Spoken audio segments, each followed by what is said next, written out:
अस्सलाम वालेकुम, मैं हूं शाहिद हुसैन। उज़ैर बलोच के हवाले से मैंने आपके सामने वादा किया था कि तफसीलात सामने रखूंगा कि मुलज़म की वजह जो है बरियत की वजह असल है क्या। अब मैं जो उज़ैर बलोच इंसदाद दहशतगर्दी की अदालत नंबर 8 से बरी हुआ था थाना कलरी के मुकदमे में जो कि 2012 में उसके ख़िलाफ़ यानी कि उज़ैर बलोच और लियारी गैंगवार का जो सरगना है और तारिक सियापा, उसको अदालत ने अदम शवाहिद की बुनियाद पर बरी किया, क्योंकि अदालत ने अपने फ़ैसले में लिखा है कि उज़ैर बलोच के ख़िलाफ़ शवाहिद पुलिस की और प्रोसिक्यूशन की जानिब से पेश नहीं किए गए, जिसकी वजह से इक़दाम में कत्ल और धमाका खेज़ मवाद और गैर कानूनी असले के मुकदमे में उसको बरी किया उज़ैर बलोच को।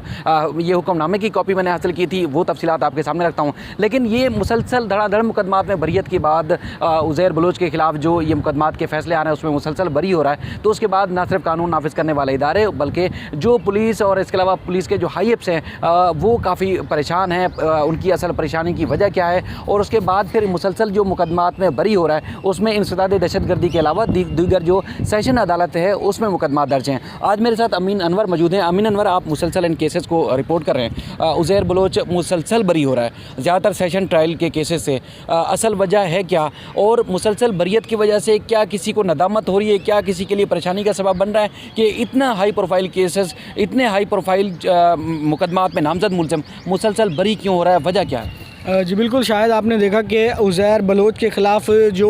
जुडिशल कम्प्लेक्स में मुकदमात हैं जिसमें जलाओ गिराओ, पुलिस पर हमले, इक़दाम में कत्ल और इस तरह के जो मुकदमात हैं जिसका सेशन ट्रायल है उसमें उज़ैर बलोच धड़ाधड़ बरी हो रहा है। उसकी वजह यह है कि उसमें पुलिस के पास ना तो गवाह हैं, ना ही कोई ऐनी शाहिद है और ना ही कोई उनके पास उसके ख़िलाफ़ जो एविडेंस है पुलिस के पास वो है, जिसकी वजह से उज़ैर बलोच जो है वो दिन ब दिन मुकदमात से बरी हो रहा है। और इसमें ख़ास बात यह है कि उसमें को एक्यूज़ जो हैं शरीक मुलज़मान इन मुकदमात में पहले ही बरी हो चुके हैं, क्योंकि उनके ख़िलाफ़ कोई एविडेंस नहीं था तो यकीनन उज़ैर बलोच के ख़िलाफ़ भी कोई एविडेंस नहीं होगा। प्रोसिक्यूशन के पास प्रोसिक्यूशन जो है वो अपनी तरफ से तो भरपूर कोशिश कर रही है कि किसी तरह सज़ा दिलवाई जाए, क्योंकि मुलज़मान के वकला का ये कहना है कि मफरूज़ों की बुनियाद पर जो है वो कोई भी वाक़या होता था उसमें उज़ैर बलोच को शामिल कर दिया जाता था। पहले FIR जो है वो नामालूम अफराद के ख़िलाफ़ दर्ज होती थी, उसके बाद उसमें उज़ैर बलोच की गिरफ़्तारी डाल के 60 से ऊपर मुकदमात जो हैं उसके ख़िलाफ़ बना दिए गए हैं, जिस पर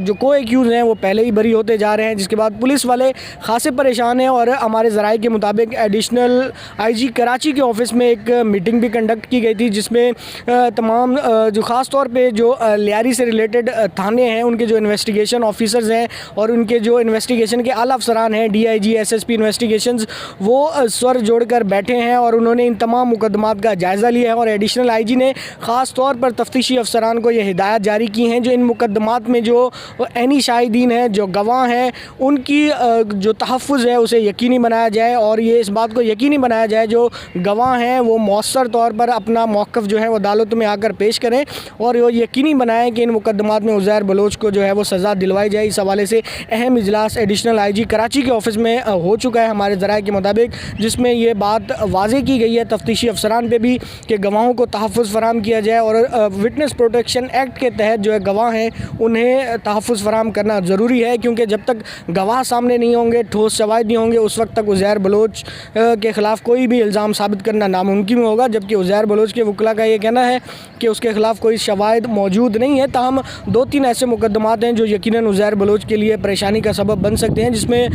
जो सबसे अहम मुकदमा है जिसमें अरशद पप्पू और उसके जो दीगर 2 साथियों के कत्ल का मुकदमा है वो तकरीबन आखिरी स्टेज पर है और जिसमें इन्वेस्टिगेशन ऑफिसर और 1-2 गवाह और रह गए हैं, अहम गवाह, जिसके बाद वो मुकदमा कंक्लूड होने जा रहा है। तो यकीनन ये मुकदमा उज़ैर बलोच के लिए परेशानी का सबब बन सकता है। बड़ी अहम बात है, बड़ी अहम बात ये है कि उज़ैर बलोच ने तमाम तकरीबन जो केसेस हैं उसमें एतराफ़ जुर्म किया था 164 में। जिन जज साहब के सामने बयान दिया था, ज़ाहिर है उनका बयान भी होना बाकी है, तो वो उनकी जब एंट्री होगी तो बहुत बड़ी चीज़ें सामने आएगी, क्योंकि 164 का बयान बड़ी अहमियत का हामिल था। उज़ैर बलोच पुलिस मुकाबले में मारा नहीं गया। अक्सर आप देखते हैं कि बड़े हाई प्रोफाइल जो टारगेट किलर दहशतगर्द होते हैं किसी न किसी मुकाबले में मारे जाते हैं, लेकिन इसको गिरफ्तार करके उसके बाद इसके खिलाफ बाकायदा ट्रायल चलाया जा रहा है। और उज़ैर बलोच की वजह से और भी बड़े सियासी रहनुमा जो लीडर थे वो बेनकाब भी हुए और मज़ीद लोगों के खिलाफ भी कार्रवाई होनी है। तो जब 164 के जो बयान जहाँ रिकॉर्ड हुआ था, उन जज साहब का बयान अगर रिकॉर्ड होता है आगे जैसे ट्रायल में चल के, जिसमें जिनके सामने उज़ैर बलोच ने अपने जुराइम का एतराफ़ किया था, तो उसके बाद क्या टर्निंग पॉइंट आ सकता है इसमें? जी बिल्कुल, शायद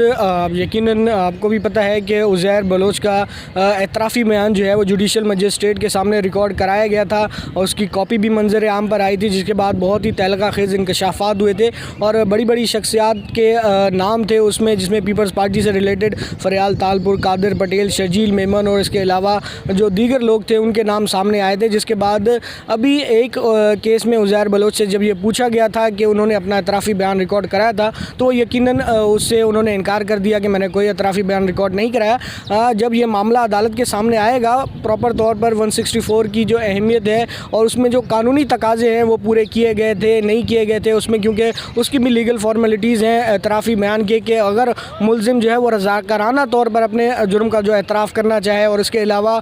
जो दीगर लीगल पॉइंट्स हैं वो भी देखे जाते हैं और अदालत यकीनन इन तमाम चीज़ों को जायज़ा लेने के बाद उसके 164 का भी जायज़ा लेगी कि जो उसकी 164 है उज़ैर बलोच का, उसकी कानूनी हैसियत क्या है, अभी इसका तयन होना बाकी है। बिल्कुल, उज़ैर बलोच के खिलाफ जिस तरह बरी हुआ है ये इसको हल्का नहीं लेना चाहिए। तमाम इदारों के लिए परेशानी का सबब ज़रूर बनाए, लेकिन वो काफ़ी एक्टिव हैं, हम सबसे ज़्यादा एक्टिव हैं और उनकी कोशिश ये है कि उज़ैर बलोच के खिलाफ जिस तरह के शवाहिद हैं वो शवाहिद की मौजूदगी में बरी नहीं हो सकता। प्रोसिक्यूशन और पुलिस के जो तफ्तीशी अफसरान थे उनकी नाअहली, उनकी काहली और उनकी जो नाक़िस तफ्तीश है वो ज़रूर हो सकती है, जिसकी वजह से उसको मुलज़िम को कुछ फ़ायदा हुआ और कुछ हमारे जो जुडिशल कम्प्लेक्स के जजेस हैं उन्होंने भी जल्दबाजी की इसको बरी करने की। लेकिन हमारे ज़राए अब दावा करते हैं कि जो अब ट्रायल जिनका मुकम्मल होना है उन ट्रायल के केसेस में इसको सज़ा होगी, क्योंकि बहुत बड़ा स्टेटमेंट वो होगा जिसके सामने उज़ैर बलोच ने ख़ुद उन जज साहब के सामने बयान दिया था। अब उनका स्टेटमेंट रिकॉर्ड होना बाकी है और भी शवाहिद जो कि रेंजर्स और दीगर इदारों के पास मौजूद हैं वो भी पेश होना बाकी हैं। तो उज़ैर बलोच को ज़रूर सज़ा होगी,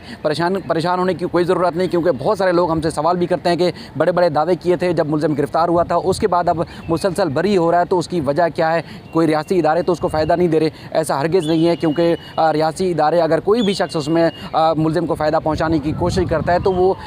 हर किसी की नज़र में होता है, तो उनके खिलाफ भी बड़ा कड़ा एक्शन होता है, बड़ी कड़ी जो है उनके ऊपर भी नज़र रखी जाती है। इसलिए उज़ैर बलोच के खिलाफ